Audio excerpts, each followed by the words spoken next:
मतारी लगावे से गहूम सुखाए में 2 दिन लाग गई।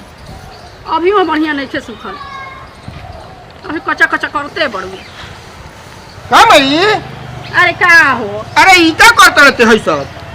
गहूम पसारा तनी नहीं खेलो। पहले ये बताओ कि तू कहाँ गई रहा? अरे मई ना बिया भइल बा, लइका फइका तंग करत रहन से कि का रे एगो पार्टी ना देबे, एगो पार्टी ना देबे। तू देख ना तो पैसो ले लेबे, ओ कनियो के पार्टियो दे देम। बाकी ये बताओ कि होय अब तोर उमर बा करे के है सब? अच्छा तो हम ना करब त के करी? अब नया नया बेटी पता हो कि हम का बढ़ाई? आज से जवाब देवे के सीख जाई, मुंह नोच ली। तना मजल बा उ घर में बैठा रही, हमर मतारी मर दिन रात खटत रही, ओकरा से करवाओ। का हम कहीं? का हम कहीं? ओकरे अपने मने ना बुझाला जाए तो कुछ बोलिए मत। अभी 8 दिन ओइले भइले। 8 दिन ओइले भइल त 8 दिन। अच्छा ये बताओ माई, ते तो हमरा के मना करते है, का व्यवहार बा घर में ठीक ठाक बा? ए बबुआ अभी तो सब ठीके बा हो, जन लो। अब आगे भगवान जानो से कैसे का करी ही। कैसे का करी? अब आजकल के बेटी पतोह से मुंह लड़ावे लायक नहीं थे, जन लो। सुन ई सब ते काम छोड़ आ ओकरा के बुला के गेहूं पसरवाओ। देख ओहू तो गेहूं बा, ओकरो के पसरवा। ज्यादा छोड़ दे, आज छोड़ दे, आज हम सुखा देते नी। का छोड़ दो बार बार कोई रहता है हमेशा। बैठल ओकर मन बढ़ जाए, फिर बाद में हमरा के दोष देबे। अच्छा जा देखो का करती हम आवतनी। जही जा ठीक बा, हम जातनी देख के आवतनी। ओकरे के भेजतनी, अपने से चल जाओ घर जो। अरे बेटा ठीक रही तो पतोह का करी? पतोह कुछ ना करी। बेटा की निमन रहे के चाहिए। हे भगवान, डाँड में दर्द इतना हो जाता कि खड़ा नहीं खे भल जाता। अच्छे होना वैसे ही दर्द करता। अब का कही कि हमरा के तेल पानी नहीं खी लगावते, सेवा नहीं खी करते। आज से कहे लगब तो कही कि बुढ़िया आवते आवते हमरा पीड़ी पड़ गई। बेटियों पता से तो बोले लायक नहीं खे, का हम कही? हेलो हाँ माई, ठीक बानी माई? हाँ सब ठीक बा, वो ठीक बाड़न। हाँ सास तो बड़ा बढ़िया बाड़ी, का करबू, अच्छा बाटे। हाँ सब कोई के समाचार ठीक बा। अब बड़ी ईमानदार होखेला माई। अब देखा भगवान जाने अब आगे का होता। हाँ ना वहाँ के तो अभी गइल बानी बहरी। हाँ लइकन सब बुलाए आइल रहलन जब तो चल गई बा।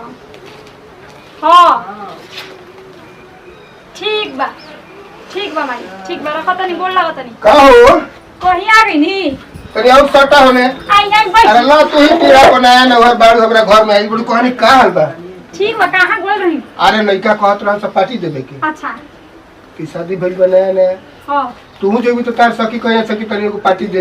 हाँ हम सोचत रही कि माई से पूछ के आ 2-4 दिन खातिर नैहर चल जेती। काहे कि सहेलियो फोन करत रही सनु कि का हो नया नहर बियाह भइल बा, तनी आवो पार्टी उटी कोई।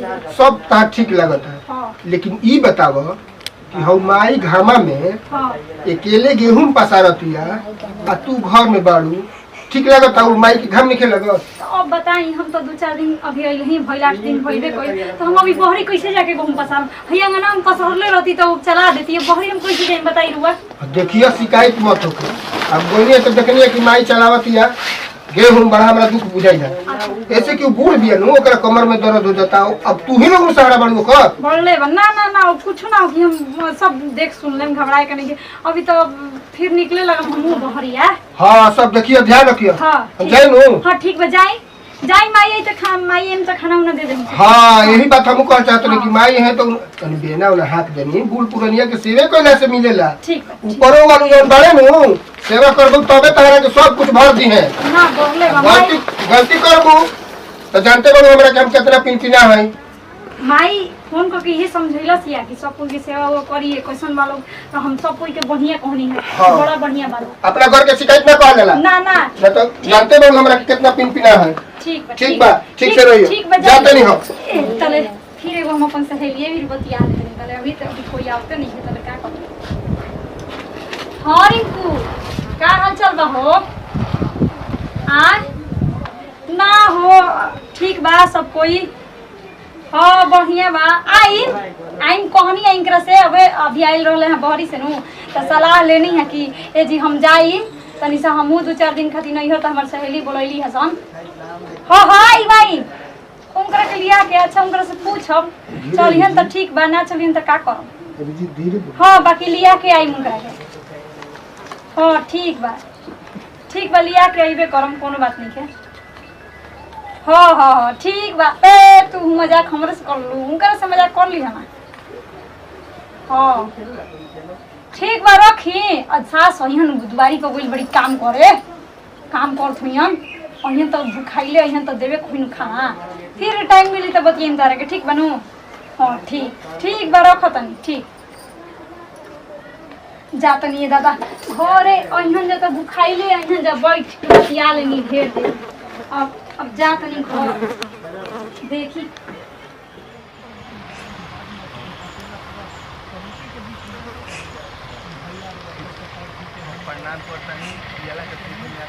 का भइल अभी तक खाए पानी लेके ना आई छले सुना तारू हो सुनाता। हाँ बोली ना सुनाता का कहतनी। अरे नया पतो है लिया है बेला खाए पानी के। अरे तो जानत नहीं थी नया नया बेटी पतो है घरी जब देखब नु तो फोने पर लगा रहा तारी सा। अब क्या करो बे नया बेटी पतो से मुंह लड़ाई बोली। भूख लागल बा हमें कुछ बनल हरा घरे ऐसे तो पहले तू ही बना के ला देता हो। हाँ का हम कही अब कहतो खराब बुझाता कही है कि पीछा लागल चला तारी के चलते अब हम ना कुछ कहे ला जाइला लेट सेट उठा तारी। अब जब बना के दे तारी तो अपन इज्जत बचावे खातिर हम कुछ नहीं खी बोलत जना नहीं। तबीयत हमार खराब हुई टाइम से खाए पानी ना मिली तो। हाँ ये तो बात बोले बुढ़े गैस बना दी चलो का घर आवे का करती हमें कुछ बुझाता सेवा पानी करती तारा के बताओ हई बेला खाए न बनल हुई हमारा घर इतना लेट खाए बनेला हो।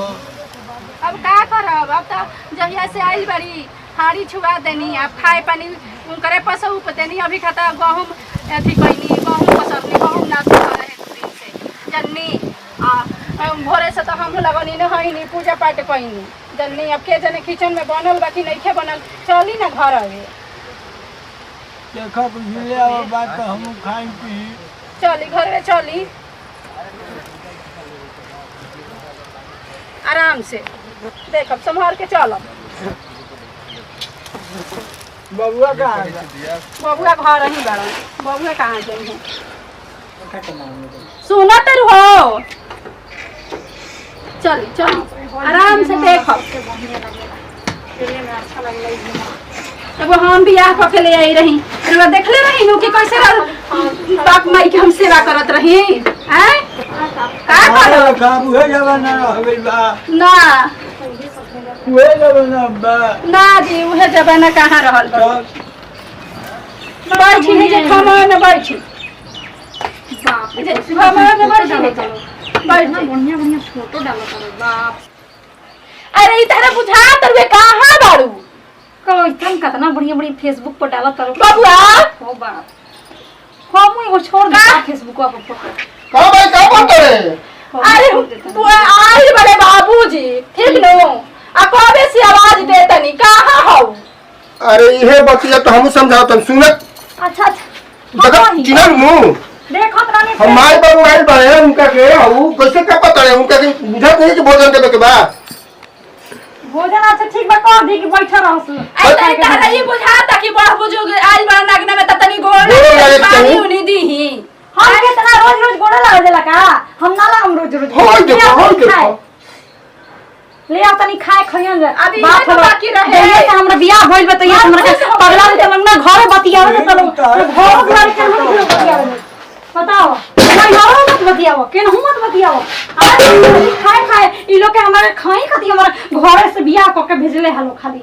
अरे तो बहुत बड़ी बोला कि है भाई हम तार बाबू माई की जिंदगी भर खाती हम नहीं की अथी कइले समझ लो ना जा तुम ही बाबू माई के बना के खियाओ जिंदगी भर हम उन लोग के खियाई ना बना के। होय देखो हां हमरा के ले चलो बाहर हम बाहर चलो बाहर तरह के ले जाइए हां होय देखो बाहर जाके कहती है भाई छोड़ दो हम जाते नहीं ना बैठी ना रुको खा दे पहले खा दे हम खाए ना जाके तू ही तो बाबूजी के तहार बाबूजी हम नहीं हो हमार बाबूजी ना तो तेरे के घर से निकालियो तुम चिंता नहीं किसते ना दे घरों से ना दे हम नहीं जरा हम ना जाके बना के खियाई देखा हम नहीं खे बोलत नु त दिन प्रति हमरा कपाल पर मार चढ़ जनलू तो कोई मेरी लोग धो दे जे के गिटिया पर सर के मार के 4 लाख बस जब दिमाग होश में आ बाबू तू कहबे नु नहीं कहबे तो कि माये में हमरा गलती बा आ एकरा के रात दिन कहने आ बेटी से कम हम जानतनी ना।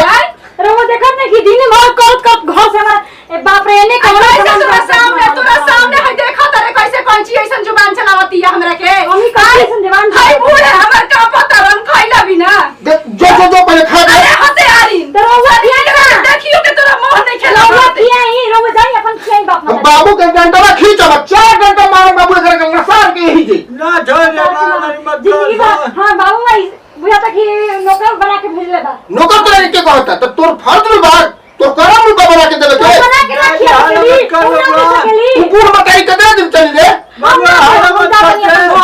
सूते पर देखो भाई मैं हाला मत कर जिंदगी भर हम ही करते रहूं पेट भर गनो बड़ा सारा से हमरा बाबूया पैदा कइले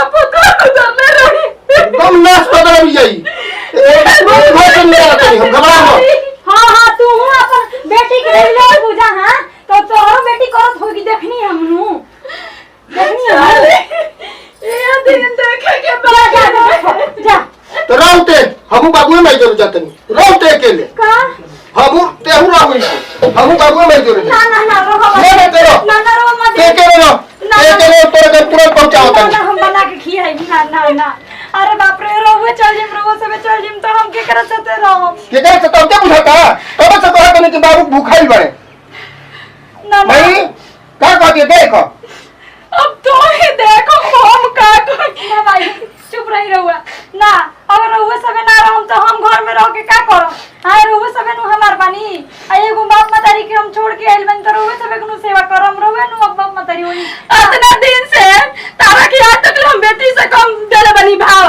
बोला अब तो तू हमरा भूल के रवा देलू सब कुछ बर्दाश्त हम कर लेब लेकिन इनको आंसू हमरा से बर्दाश्त ना होई रो मत भाई हम बेचारा के छोड़ देबा कि तारो के ना छोड़ा हमारा भूल गइलो अब हम रहुआ सबे के सेवा करम एगो तो बाप मतारी के छोड़ के आइल बनी रहुआ सबके अपनावे खातिर अब ना हमरा के माफ कर दी रहुआ सबे हर माफ कर दी माफी मांगो तो बाबू जी को मैं समझ बाबूजी माही माफ कर दी हमरा के अब रहुआ सबे के हमरा सेवा करे के चाहिए हमरा ऐसे कि रहुआ सब हमरा पतो मान के हमरा के घर में आइल बनी हम सेवा रहुआ सबे की जिंदगी भर अब करो हमरा के माफ कर दी गलतियों के तो माफ कर दी चलो हम तारा के माफ कर देनी जाके बाबू जी के मैं खड़े किया चली हम क्या करें मैं बैठा रहे चली ठीक बा जाते नहीं हम चली बाबूजी ने चलिए ने चली जा बाबू जी खा लो चली खाना रहुआ सबे के काट के देता नहीं हम आज के बाद ऐसे ना खिलाएंगे देखनी भैया यही तरीका से कहा तनी रुआ एटीएम फिल्म चैनल के सब्सक्राइब करी शेयर करी और ज्यादा से ज्यादा प्रचार करी चली जय हिंद जय भोजपुरिया।